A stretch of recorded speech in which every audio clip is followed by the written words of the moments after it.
ملګرو دا مختصر کلیپ تاسو ښکاري، په دې کې تاسو وګورئ د دې خور دا مینه وګورئ، په خپل روانه ده پیدل او خپل روري چې دی هغه په دې خر باندې یو طرف ته کېنولی دی او روان کړی دی. داسې ډېر ژوندي مثالونه زموږ او ستاسو په زندګۍ کې د خویندو د قربانۍ موجود دي، د خویندو د مینې د اصلي او د رښتینې مینې موجود دي. خو چې کله دغه خور بیا راغټه شي او کله د حصې او جایداد کې د وراثت خبره راشي، نو بیا ورور ظالم شي. ورور بیا دغه ورور د خپل خور نه پیژني. که دغه خور خپل حق دپاره ودرېږي، نو دغه ورور دا بیا د خور دشمن وګرځېږي او بیا ورسره د ټول عمر دپاره خفګان راولي او ورته وایي چې تا سره زما مړی ژوندی پاتې شو، نه زما کور ته به راځي او نه به درځم. ما تېره ورځ دغسې یو ویډیو کړی و د خور د حق او د وراثت په باره کې، نو د هغې هغه کمنټس، د هغې هغه ریسپانس چې تاسو وګورئ ډېر به مایوس او ډېر زیات به خفه شئ چې په هغې باندې هغه کمنټس تاسو وګورئ. تاسو یقین په الله باندې وکړئ چې دا کمنټ ټول هغه خلکو کړي، کومو خلکو چې د خپلو خویندو حق خوړلی دی، کومو خلکو چې په د پلار په وراثت او په مال او جایداد باندې د خپله خېټه اچولې ده او د قارون نظام نه جوړ کړی دی او د خپلو خویندو حقونه یې خوړلي، ټولو هغې خلکو پې کمنټس کړي وو.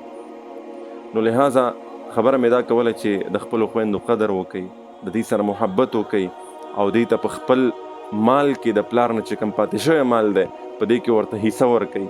ما دغسې یو واقعه بیان کړې وه چې یو خور ورور یې وفات شو، راغله او چې کله مړی اوچتولو نو دې ډېر زیات اصرار وکړو، ډېر په چغو چغو باندې وچړل چې زه م ورسره هدیرې ته ځمه. کله چې وایي د دې دغه ومنلی شو ځکه ډېر زیاتې چغې والې او بالکل قلارېدله نه د دې نه بغیر.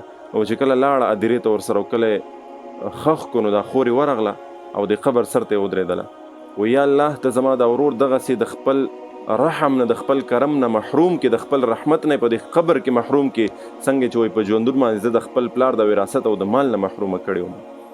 نو لہذا د خپلو خویندو ازار مه اخلئ، د خپلو خویندو قدر وکئ، د خپلو خویندو سره دښمنیانې مه کوئ، که درنه خفه دي رضا یې کوئ او مال حال یې که حق یې در سره دی ورته یې رسوئ او د خپلو خویندو سره ډېر محبت وکئ، د هغې سترګې هم د خپلو ورونو ته او زموږ او ستاسو په ژوند کې دغسې ډېر ژوندي مثالونه د خویندو د قربانۍ او د محبت موجود دي.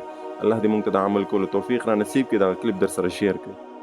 لغتي عربية حسبي بأنك منطقي وبياني، عربية قلبي وروحي أحرفي ولساني.